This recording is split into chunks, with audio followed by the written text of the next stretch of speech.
organizaciones de paz que le devolvieran a los del ELN, que son gente que han puesto bombas en centros comerciales, en escuelas militares, y tampoco se los devolvió. O sea, no creo que respete nada de esto. No sé, pudiera ser que en algún momento sí le conviene tomar alguna medida con estos que están allá. Primero que todo, si existe o no el acuerdo, el gobierno cubano manda para acá, coge preso a cualquiera. El día que le convenga coger a Joan Chesimard, montarle en un avión y devolvérselo a los Estados Unidos, se lo hace si existe acuerdo o no existe acuerdo. Ahora, quiero preguntarle a Omar López Montenegro, porque mira, yo creo que cada conversación que existe entre Estados Unidos y Cuba, Estados Unidos pide la devolución de estos terroristas que están refugiados en Cuba, número uno.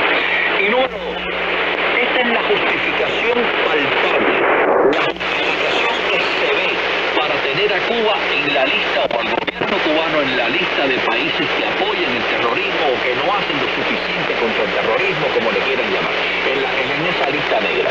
Y esa lista negra tiene, o esa idea de apoyar el terrorismo, tiene connotaciones porque deriva de otras de manejo de dólares, etcétera, etcétera, etcétera. Omar, ¿cómo es posible que, sabiendo el gobierno cubano que esta es la espina que pudiera abrirle quizás un poco transacciones internacionales, que pudiera de alguna manera promover alguna negociación, hacerse el policía bueno con la administración de turno que está en Estados Unidos? ¿Por qué el gobierno cubano, crees tú, que nunca ha entregado a ninguno de estos terroristas que están en Cuba? Bueno, primero porque muchos de estos terroristas, en cierto sentido, vamos a decir que fueron creados precisamente por el gobierno cubano, pero sí recibieron un apoyo sistemático en términos financieros y en términos operativos. Incluso algunos de ellos fueron hasta entrenados en Cuba. Recordemos que Julia Macetti en su libro relata cómo él transportó el dinero, el asalto que hizo un machetero a un camión de la Fuerza Armada Connecticut. Esto que lo transportó hacia la embajada cubana en México, que es el centro de inteligencia, ¿no?, para toda América Latina del gobierno cubano, que de hecho según cuenta el propio Macetti, cuando llegó ese dinero a La Habana, el gobierno cubano se quedó con gran poder y le dio una serie a los macheteros. Pero esto sucede no solo porque hay una, vamos a decir, una afinidad ideológica, ¿no?, sino también que estos son, en cierto sentido, herramientas de estos terroristas, herramientas de la manera de ejercer el poder del régimen castrista. La pregunta tuvo una pequeña isla y un poco de la relevancia y trascendencia de esta internacional que vendió falsamente. El régimen castrista estaba basada en esta presión de fuerza y de violencia, ¿no? Las intervenciones militares en África, hasta en el Medio Oriente, hubo cubanos en la guerra de los 6 días, en la altura de Holanda. De hecho, un medio familiar mío estuvo allí. Entonces, hay todo un, digamos, un entramado que se puede hasta filosófico en el sentido de la predicción de poder del régimen. El régimen entonces relativa a una debilidad y en pleno curso de su imagen ante la población cubana y algunos de sus aliados internacionales, se había visto como una debilidad la entrega de estos terroristas. Pero evidentemente esta es la prueba de que el régimen castrista es un régimen no solo que apoya, que en muchos casos promueve esta presencia del terrorismo. La hoja informativa que dan a conocer, después ya se conoce, ¿no?, el glosario completo. Cartaya en este caso y también Omar, que son activistas defensores de los derechos humanos, voy a leer, exige además una revisión de los abusos de los derechos humanos en Cuba, incluidas las detenciones ilegales y los tratos inhumanos. Requiere un informe sobre los fugitivos de la justicia, como hablábamos ahora, que viven en Cuba o están albergados por el gobierno cubano. El acápite también que tiene que ver con Internet, como yo leía en la introducción del programa, yo creo que es importante y muy sobre todo la situación de la libertad de expresión, Cartaya. Y bueno, ahora mismo acabamos de ver cómo le están poniendo imposible a los cubanos. O sea, han subido las tarifas y eso no es solo para recaudar dólares, obviamente, es para limitar el acceso de los cubanos a la Internet, porque las redes sociales en particular se habían convertido en la forma más popular y más extendida en la que los cubanos manifiestan su desacuerdo con el régimen. Y ahora mismo en los apoyos a los jóvenes universitarios que se enfrentaron muy valientemente a los funcionarios de Texas y a la seguridad del Estado, hay que decir también que los recibieron presionando de ellos, han sido abiertos, o sea, artistas, religiosos, gente del pueblo, académicos, intelectuales, han apoyado abiertamente a estos jóvenes que, por otra parte, no solo defendieron su derecho como estudiantes por sus necesidades docentes a tener internet, porque necesitan hacer conferencias, investigar, etcétera, sino que situaron claramente que este es un derecho humano que pertenece al pueblo cubano. Entonces, la Internet es muy importante. La Internet fue súper importante cuando el 11 fue el levantamiento popular, que obviamente yo creo que nosotros no nos imaginamos que hubiera sido tan masivo ese levantamiento. Y gracias a que la gente filmaba y subían estas imágenes, nos enteramos de esto fue prácticamente en toda Cuba.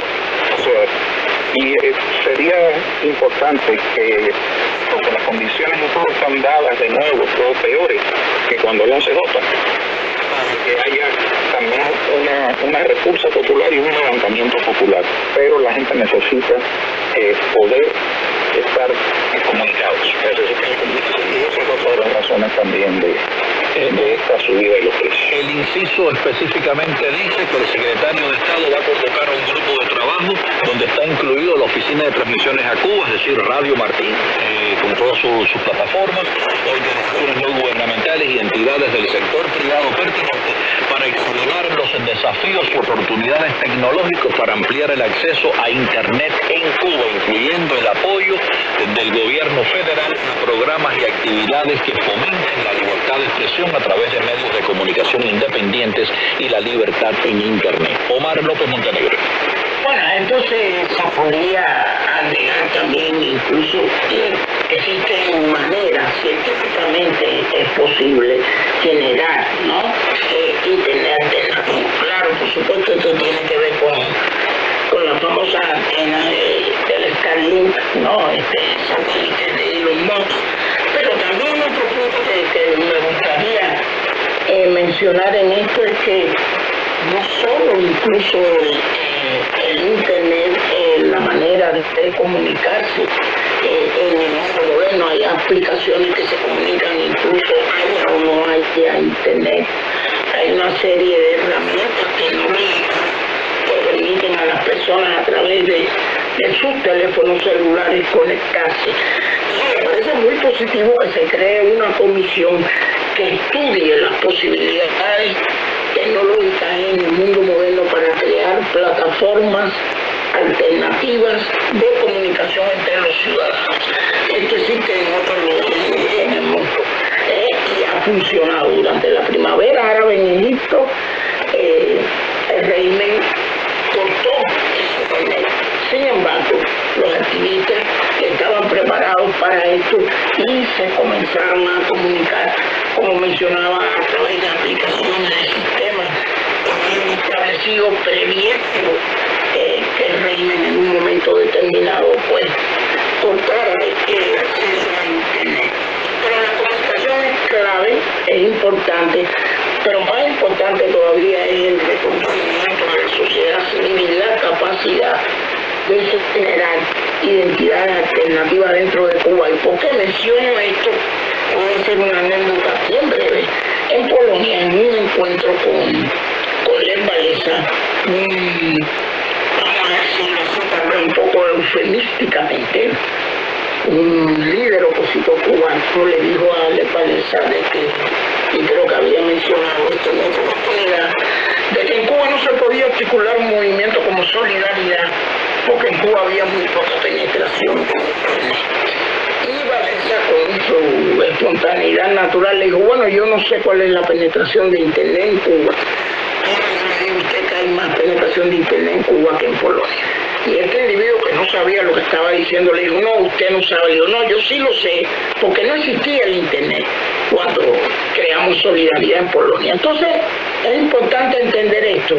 Estos medios tecnológicos facilitan, agilizan, permiten realizar estos procesos en tiempo récord, lo que antes tomaba un mes, 2 meses, 3 meses, pues ahora toma tal vez 2 o 3 clics.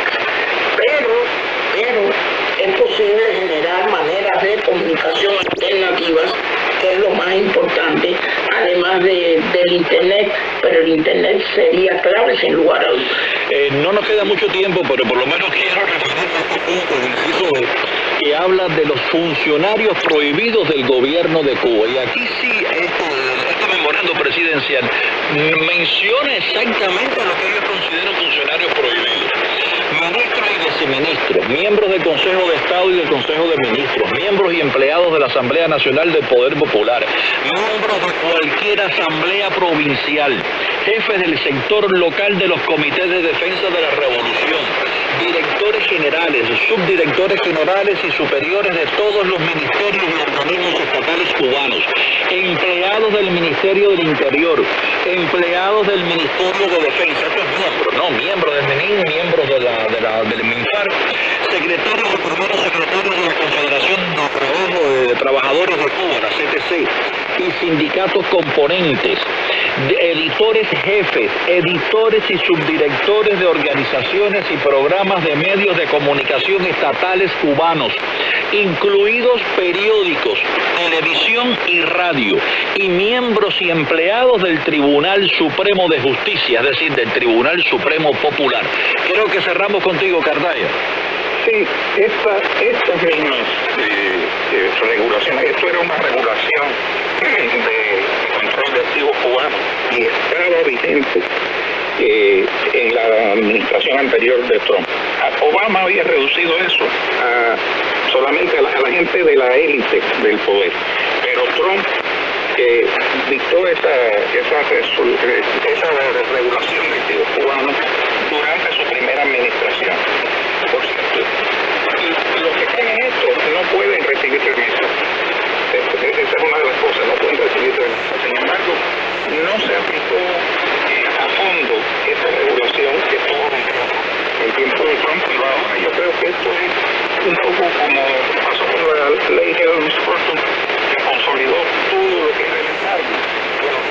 El memorándum está consolidando todas las medidas que la administración Trump ha tomado en una sola, es como una guía para la política hacia Cuba. Y espero que esta vez sí se cumpla esto, de que no solo no les quiten, no les permitan tener visados o que le vayan a congelar fondos si los tienen aquí, que es más raro, pero también esto es importante, pero sí, muchos, como hemos visto en los últimos tiempos, que después de estar reprimiendo, quisieron venir a este país. Y no siempre, no solo vinieron solamente a disfrutar del capitalismo después de, como se decía ya, vacilar el socialismo, sino que pueden tener otras misiones, como poner empresas y mandar dinero a Cuba y eso. Pero de todos modos, para muchos en este momento es duro que les digan, oigan, usted no puede recibir remesa, no puede ir a los Estados Unidos, porque es como decir, es como la tabla de salvación de muchas personas en la situación en la que está Cuba en el presente. Interesante. Muy bien, tenemos tiempo. no hay más tiempo. Omar López Montenegro, sabemos que te quedaste ahí engatillado, pero bueno, la próxima vez será. Gracias, Rolando Cartaya, también a Omar López Montenegro. Ustedes, hasta aquí llegó Tertulia.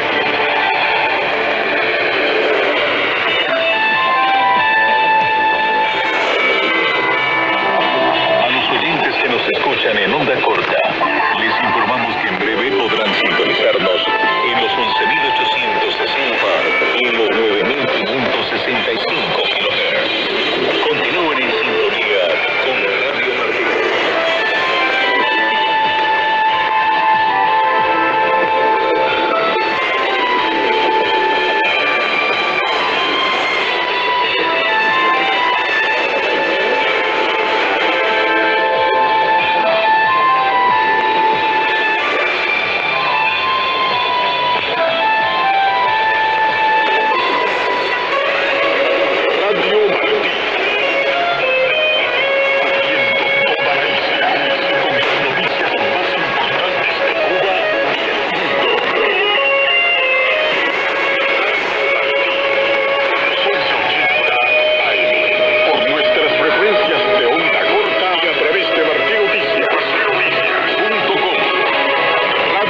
presidente Donald Trump memorando cómo aparece la política de la Casa Blanca hacia el régimen de Cuba.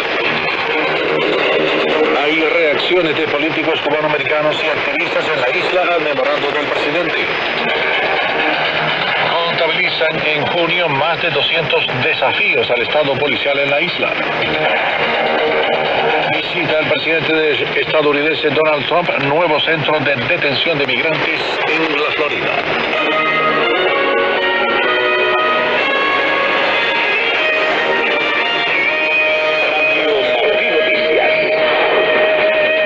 Bienvenidos a este noticiero de Radio Martí de las 5 de la tarde, hoy martes 1 de julio de 2025. Les saluda Alfredo Ratonero, me acompaña en el estudio Juan Pendas.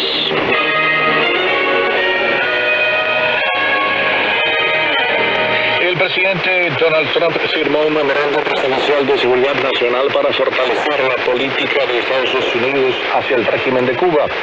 Entre las medidas del presidente se mantiene la prohibición del turismo a la isla y se impiden las transacciones financieras con el grupo de administración empresarial S.A. Gaesa, el mayor conglomerado empresarial de Cuba bajo el control de las Fuerzas Armadas.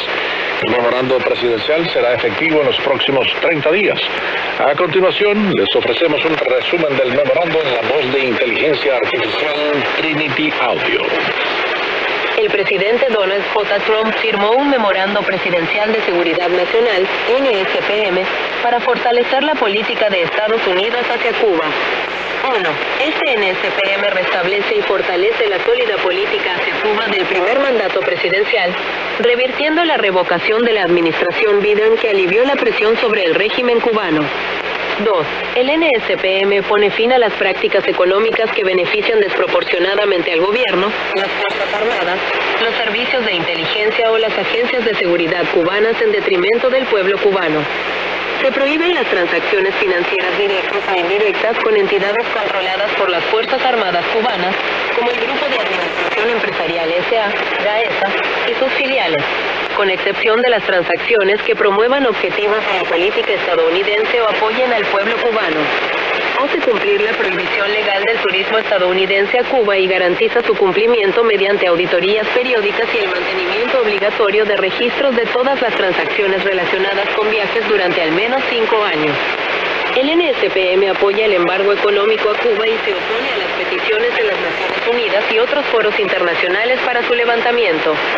El NSPM intensifica los esfuerzos para apoyar al pueblo cubano mediante la expansión de los servicios de Internet, la libertad de prensa, la libre empresa, la libre asociación y los viajes legales. Garantiza que la política, pies secos, pies mojados, siga sin efecto para desalentar la migración ilegal y peligrosa. El NSPM garantiza que la colaboración entre Estados Unidos y Cuba promueva los intereses de ambos países, incluyendo la promoción de los derechos humanos, el fomento de un sector privado independiente del control gubernamental y el fortalecimiento de la seguridad nacional. El NSPM exige una revisión de los abusos de los derechos humanos en Cuba, incluidas las detenciones ilegales y los tratos inhumanos, y requiere un informe sobre los fugitivos de la justicia estadounidense que viven en Cuba o están albergados por el gobierno cubano. Promoción de una Cuba estable, próspera y libre. El presidente Trump se compromete a promover una Cuba libre y democrática, abordando el prolongado sufrimiento del pueblo cubano bajo un régimen comunista. El pueblo cubano ha sufrido durante mucho tiempo bajo un régimen comunista que reprime sus legítimas aspiraciones de libertad y prosperidad, detiene arbitrariamente a disidentes y mantiene a presos políticos en condiciones inhumanas. La violencia y la intimidación contra disidentes ocurren con impunidad, mientras que las familias de presos políticos enfrentan represalias por su activismo. El régimen acosa a los fieles, bloquea la libre asociación de las organizaciones de la sociedad civil y niega la libertad de expresión, incluso mediante el acceso limitado a Internet y la ausencia de una prensa libre. El gobierno cubano alberga fugitivos de la justicia estadounidense y no satisface los requisitos básicos de una sociedad libre y justa. Exigiendo responsabilidades al régimen cubano, el presidente Trump continúa los esfuerzos de su primer mandato para apoyar al pueblo cubano y exigirle responsabilidades. Durante su primer mandato, implementó una política enérgica hacia Cuba, revirtiendo el acuerdo unilateral de la administración Obama que flexibilizó las restricciones sin garantizar reformas significativas para el pueblo cubano. Ahora, el presidente Trump está implementando una vez más una postura política firme. El presidente Trump está cumpliendo su promesa de campaña. Como presidente, apoyaré nuevamente al pueblo de Cuba en su larga búsqueda de justicia, libertad y autonomía. El presidente Trump también implementó recientemente una nueva prohibición de viajes a Cuba. Esta prohibición incluye a Cuba como Estado patrocinador del terrorismo y cita su falta de cooperación o de compartir suficiente información policial con Estados Unidos, su histórica negativa a aceptar el regreso de sus ciudadanos deportables y su alta tasa de permanencia en el país tras el vencimiento de su visa. Por su parte, el canciller del régimen cubano, Bruno Rodríguez, en un mensaje en la red social X, calificó el memorándum de conducta criminal y violatoria de los derechos humanos de toda una nación. El Memorando de Seguridad Nacional ha recibido el apoyo de políticos y congresistas cubanoamericanos. El secretario de Estado, Marco Rubio, dijo que gracias al liderazgo del presidente Trump, Estados Unidos se ha comprometido a promover la libertad y la prosperidad en Cuba. El congresista cubanoamericano Carlos Jiménez recibió la noticia con júbilo al decir que todo lo que ayude a derrocar al régimen asesino en Cuba está más que bienvenido. El congresista Mario Díaz Malán agradeció a la mesa al secretario de Estado Marco Rubio como al presidente Trump y citamos por su firme compromiso con una Cuba libre. La congresista americana, la republicana por la Florida, María Elvira Salazar, se sumó al agradecimiento al secretario Rubio y al presidente Trump y dijo por apoyar firmemente al pueblo cubano. El nuevo memorando presidencial firmado por Trump el lunes restaura los pilares de su política de máxima presión implementada durante su primer mandato, estableciéndola y reforzándola. El memorando restablece y refuerza esa política firme hacia el régimen de Cuba, revertiendo medidas que la administración del presidente demócrata Joe Biden habían aliviado la presión sobre el régimen cubano. Y por su parte, desde la isla, activistas cubanos reaccionaron a este nuevo memorando de la Casa Blanca firmado por el presidente Trump. Miguel Pacheco informa. Un reciente memorándum presidencial de seguridad nacional remite y enmienda la política de Estados Unidos hacia Cuba, marcando un endurecimiento en la postura y un claro enfoque en la promoción de la democracia, los derechos humanos y la libre empresa en la isla. El documento subraya la necesidad de canalizar recursos hacia el pueblo cubano, desviándolos del régimen comunista que, según el memorándum, suprime las legítimas aspiraciones de libertad y prosperidad y no respeta la dignidad humana esencial. Sobre el documento, el opositor y preso político Ángel Moya Acosta expresó a Radio Martí desde La Habana. Debería también incluir sanciones a los familiares de la cúpula comunista cubana que también se han enriquecido y han vivido a costa del sufrimiento del pueblo cubano. Debería incluir la deportación de los menores vinculados al régimen comunista de Cuba. Asimismo, la política enfatiza la ampliación estricta de la prohibición de turismo a Cuba, ajustando las regularizaciones para viajes educativos y de apoyo al pueblo cubano. Se descarta la reinstauración de la política de pies secos, pies mojados. Un componente clave de la nueva estrategia es la intención de amplificar los esfuerzos para apoyar al pueblo cubano a través de la expansión del acceso a Internet, el fomento de una prensa libre, la promoción de la libre empresa y el apoyo a la libre asociación. Desde La Habana, el periodista independiente Vladimir Curró celebró los esfuerzos. Creo que es bueno, ¿no? Porque tener acceso a Internet, bueno, hace que podamos hacer un trabajo y creo que Internet ahora está jugando un papel muy importante en la sociedad cubana, precisamente por el contexto que estamos viviendo los cubanos, la profunda crisis a lo que estamos sometidos. El memorándum también compromete a Estados Unidos a mantener el embargo económico y a oponerse a su levantamiento en foros internacionales hasta que exista un gobierno de transición en Cuba. También desde la capital cubana, el activista Manuel Cuesta Amorúa nos dio su opinión. Apoyo a las mejoras de las condiciones del pueblo cubano es fundamental en este sentido. Un aislamiento total del pueblo cubano no favorece para nada las condiciones que son necesarias para que el pueblo cubano tome las riendas de su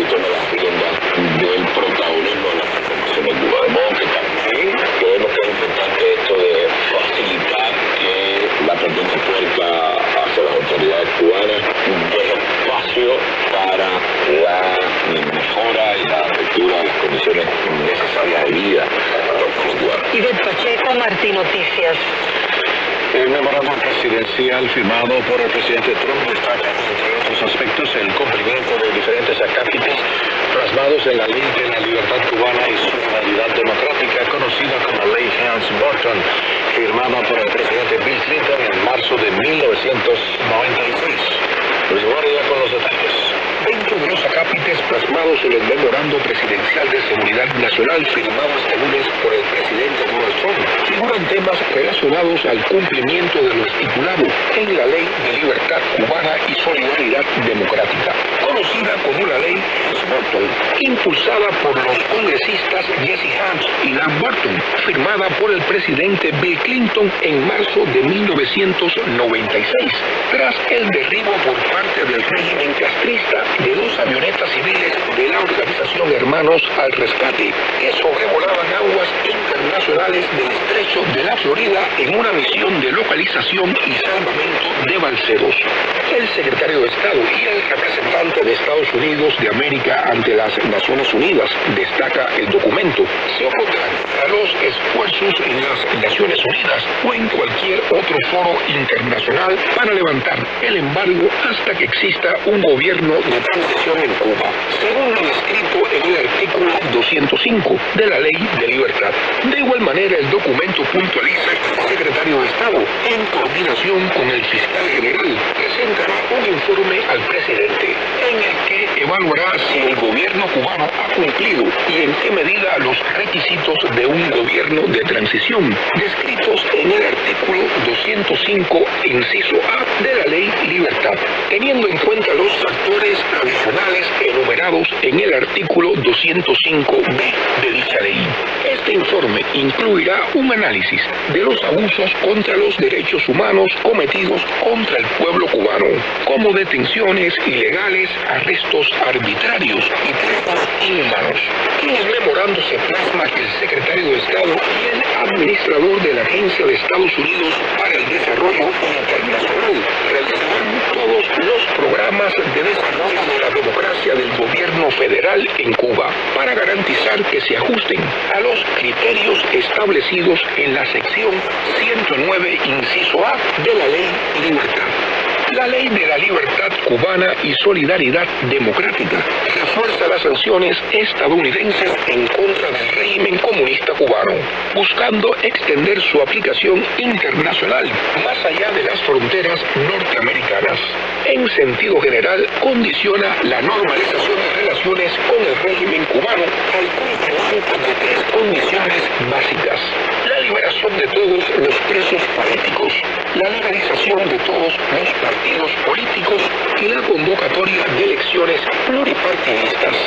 El presidente Donald Trump, el 17 de junio de 2017, durante su primer mandato en una visita a Miami, cambió la política de Barack Obama, su predecesor en aquel momento, hacia el régimen cubano, y dejó claro que cualquier avance en las relaciones bilaterales estaba condicionado al cumplimiento de esos tres puntos claves. Luis Guardia, Martín Noticias. Y para acceder al texto íntegro del memorándum publicado por la Casa Blanca y una cobertura ampliada de sus temas y reacciones, visite nuestra página web martinoticias.com y todas nuestras plataformas digitales.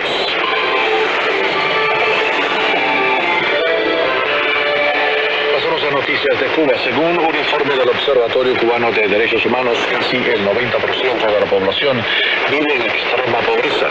Los cubanos experimentan un aumento de la pobreza, con un porcentaje significativo de la población viviendo en una situación de pobreza extrema.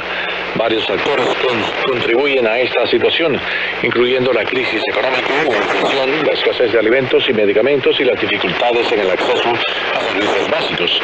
El periodista Emilio Almaguer, residente en la ciudad de Baracoa, perteneciente a Guantánamo, comentó al respecto. Bueno, yo creo que el gobierno se ha dado la tarea de empobrecer a todo el país, porque es imposible que el salario de 1.500 que tienen los jubilados no le alcanza ni para garantizar un buen diario.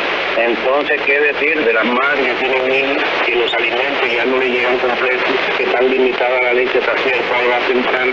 Todo lo que se ha hecho es para encarecer empobrecer y para empobrecer al pueblo. ¿Qué detienen los cuentapropistas que lo limitan a su función de empleo, que no lo dejan desarrollar, que lo controlen, lo asfixian porque tienen que estar dándole actividades y bienestar a los inspectores que lo visitan para ellos poder salir adelante y mantener a su familia? Entonces toda esta política de control lo que ha llevado el país a las ruinas, a la desesperación, y la CELAC no va a recibir nunca ese informe tan esperado de que ellos admitan que tienen cierta pobreza, porque solamente con los cálculos de salario creo que sería suficiente para la forma que vivimos. Yo creo que ya llegando ya al foco del infierno, y así estamos todos esperando que algo pase, pero no hay interés del gobierno en demostrar, pedir únicamente, pedir ayuda, porque ya nadie tampoco cree en ellos. El pueblo lo estamos sufriendo todos y así estamos cada día más pobres. El Observatorio Cubano de Conflictos reporta que junio de 2025 fue el mes perfecto en Cuba, con 283 desafíos al Estado policial, impulsados por el alza del precio de la Internet y los cortes eléctricos. Rolando Gantalla, periodista y especialista del Observatorio Cubano de Conflictos, expresó sobre el informe a Radio Martí. Aunque este informe de junio del Observatorio Cubano de Conflictos registró menos protestas que el anterior, o sea, 856 en mayo y 745 ahora, lo más importante ha sido la calidad de estas protestas. Se llegó a una marca de 283 desafíos al Estado policial. Esto es lo que llamamos cuando las protestas tienen un potencial para desatar acciones represivas. 283 es una cifra bastante alta. También se detectó en este tiempo una marca de 41 letreros o graffiti dejados a lo largo de la isla, en los muros de estadios, de comercio, en el asfalto y desde la isla de la Juventud hasta Martín. Eso no teníamos tampoco un precedente de tantas inscripciones dejadas en contra del gobierno. También, cuando ya está publicado esta semana en el sitio del Observatorio el informe, se van a poder encontrar allí transcripciones de las discusiones que tuvieron los universitarios con funcionarios de la IPEXA, en las que ellos no solo defendieron su derecho a Internet como estudiantes por las necesidades docentes que tienen, sino también el derecho del pueblo de Cuba a estar conectado a la red. Preocupa el creciente deterioro de salud de Jorge Bello, periodista independiente y preso político, luego de que se cayó, vamos a ver, el lunes en la prisión de Guanajay en Artemisa. Su madre, Marta Domínguez, desde Barcelona, expresó a Radio Martí su profunda preocupación. Un diabético donde tiene que inyectarse 2 veces de insulina. El producto que estuvo sin tratamiento se ha descompensado, el azúcar está descompensado y bajando las escaleras para irse a administrar la insulina porque él mismo se hace su análisis y le dio un mareo donde se traduce y usted se lo pudo bajando por unas escaleras. Eso me preocupa mucho porque está descompensado, la azúcar la tiene 15 o 20 todos los días, es muy alta para un hombre enfermo. Ya era hora de que yo hubiera llevado a mi hijo a un clínico donde él le dijeron de que lo iba a ver un médico. Hasta ahora, que en ningún momento no he visto ningún médico, ningún clínico ni nada. Y él necesita en estos momentos que lo vea un clínico, lo valore, le haga un chequeo porque está descompensado. Y eso es una enfermedad que mata. Y mi hijo está allí justamente, solo por una marcha pacífica. Como todas las madres, cuando protestamos, enseguida empiezan a citar repito un gesto. Hace rato que vengo quejándome y viendo todo esto que estoy pasando, publicando por las redes, y ellos no han hecho nada. Solamente le hicieron un ultrasonido. Un ultrasonido que lo ha valorado un médico, que es el azúcar muy alto, que van a esperar que se muera. Eso no lo voy a permitir yo. Son las 5:20 de la tarde, continuamos con más noticias. El presidente de Estados Unidos, Donald Trump, visitó hoy un nuevo centro de detención para inmigrantes indocumentados en el estado de la Florida. Nuestra corresponsal en Washington, Michelle Sayé, informa. El presidente Trump llegó a Florida para asistir a la inauguración de un nuevo centro de detención para inmigrantes indocumentados, junto con la secretaria del Departamento de Seguridad Nacional, Christine Nolan, y el gobernador Ron DeSantis. Al llegar al lugar, el presidente declaró que el centro de detención temporal de migrantes en el sur de la Florida, denominado el Alcatraz de los Caimanes, podría ser un modelo a seguir. El centro recibió el apodo por su ubicación remota en los Everglades, un vasto humedal subtropical repleto de caimanes, cocodrilos y pitones, que según funcionarios del Estado proporciona barreras naturales que requieren una seguridad mínima. Dice el presidente que no siempre hay tierras tan hermosas y seguras, que hay muchos guardaespaldas y policías en forma de caimanes y que no hay que pagarles tanto. Dice que se mantendrá a la gente donde se supone que debe estar y eso es algo muy importante. El lunes la secretaria de prensa de la Casa Blanca, Caroline Levitt, dijo que el centro cuenta con hasta 5.000 camas para albergar, procesar y deportar inmigrantes indocumentados criminales y que es una forma eficiente y económica de ayudar a llevar a cabo la mayor campaña de deportación masiva en la historia de Estados Unidos. Después de visitar el centro de detención, el presidente participó en una mesa redonda sobre inmigración y dijo que estaba consciente de que fincas, hoteles y otros negocios dependen de mano de obra inmigrante, añadiendo que no abandonará a los granjeros ni a la industria hotelera. Asimismo dijo, sin dar detalles, que se emitirá a los trabajadores de estas industrias una tarjeta o documento, que no tendrán ciudadanía pero trabajarán y pagarán impuestos, añadiendo que es necesario darle a los agricultores los trabajadores que necesitan. Desde Washington para Martín Noticias les habló Michelle Sagué.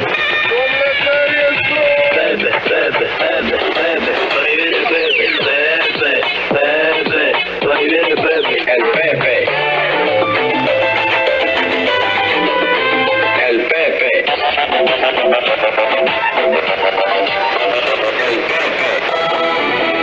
Tiempo de deportes con Pepe Lacán. Arrancamos con la Copa Mundial de Clubes FIFA Estados Unidos 2025 porque hubo no una, sino que dos sorpresas ayer cuando el Fluminense de Brasil derrotó 2-0 al Inter de Milán desde Charlotte, Carolina del Norte y eliminó al equipo italiano, avanzando el Fluminense a los cuartos de final de la Copa Mundial de Fútbol. Y ya sabe contra quién va a jugar, porque justamente anoche el Manchester City de Pep Guardiola, uno de los grandes favoritos para ganar este torneo, perdió en tiempo suplementario contra el Al Hilal de Arabia Saudita. 4-3 fue el resultado final. El Manchester City y el Inter de Milán ya eliminados de la Copa Mundial de Clubes de la FIFA. Y ahora, justamente hoy martes, a las 3 p.m. hora de Cuba, si es que no está lloviendo con rayería, el Real Madrid, aquí mismo en la capital del sol, contra la Juventus de Turín. Ese partido a las 3 p.m. Y luego a las 9 de la noche, el último partido de los octavos de final, el Borussia Dortmund de Alemania, otro ex campeón europeo, contra el Monterrey de México desde el Mercedes-Benz Stadium en Atlanta, Georgia. Así que solamente dos partidos más para que terminen los octavos de final. Dos sorpresas ayer, dos ex campeones europeos, Manchester City, Inter de Milán, eliminados de la Copa Mundial de Fútbol. Así que vamos a ver. Y por supuesto los ganadores de los dos partidos de hoy, Real Madrid, Juventus, Borussia Dortmund, Monterrey, se van a enfrentar entre sí en los cuartos de final. Pasamos ahora al tenis de Wimbledon. Le costó mucho a Carlos Alcaraz, pero se pudo derrotar en 5 sets al italiano Fognini en la primera ronda del torneo británico de tenis Wimbledon. Otras sorpresas, sí hubo. Daniil Medvedev, el número 9, perdió contra Benjamin Bonzi. Un chileno casi totalmente desconocido, Nicolás Harry, derrotó al número 8 de Noruega, Holger Rune, y el argentino número 16, Francisco Cerúndolo, perdió contra el portugués Nuno Borges, también en la primera ronda del torneo británico, el tercero a nivel de Grand Slam. En el béisbol de las Grandes Ligas, Randy Arozarena conectó 2 jonrones, impulsó 4 carreras y el cubano le dio la victoria a los Marineros de Seattle sobre Kansas City 6-2. Ahora Randy Arozarena suma 10 jonrones y 37 carreras impulsadas en lo que va la campaña. Los Diamondbacks de Arizona derrotaron 4-2 a los Gigantes de San Francisco y en este partido Junito Gurriel, Lourdes Gurriel Jr. conectó su jonrón número 11 de la temporada, suma 42 impulsadas. El dominicano Rafael Devers se ponchó en los 4 turnos al bate. Orioles de Baltimore vencieron a los Texas Rangers 10 carreras por 6, pero esto no fue culpa del cubano Adolis García, que impulsó 3 carreras con un jonrón y un doblete. El cubano con 45 remolcadas en lo que va la temporada, 10 jonrones este año en las mayores. Los Yankees perdieron en Canadá contra los Azulejos de Toronto 5 carreras por 4. El cubano-americano Carlos Rodón lanzó 5 entradas para los Yankees, 5 hits, 2 carreras, 3 boletos, ponchó a 4, efectividad 2.95. Y por último, los Phillies de Filadelfia blanquearon a los Padres de San Diego 4-0. No jugaron ni Adrián Morejón ni José La Candelita Iglesias, los 2 cubanos de los Padres, y por Filadelfia el cubano-americano Nicolás Castellanos conectó su 10º jonrón de la temporada. Muy bien, y tenemos un informe de última hora también. El Real Madrid derrotó a la Juventus de Turín 1-0, aquí mismo en Miami, y ha clasificado a los cuartos de final de la Copa Mundial de Fútbol. El único tanto del partido, Gonzalo García, metió un cabezazo en la etapa complementaria para darle al equipo merengue la clasificación a la próxima ronda. Esta noche Borussia Dortmund contra Monterrey, y el que gana ese partido se enfrenta al Real Madrid en los cuartos de final. Así que aquí mismo en Miami, tremendo juego, pero Jacomino, llovió pero no hubo tormenta eléctrica. Hasta aquí los deportes en Miami. Pepe Lacayo, noticias. Radio Martí, gracias Pepe. Gritó Estela 3 veces y ese desgarrado rugido lo presagiaba junto a su verde todo un camino ascendente. Y fue así.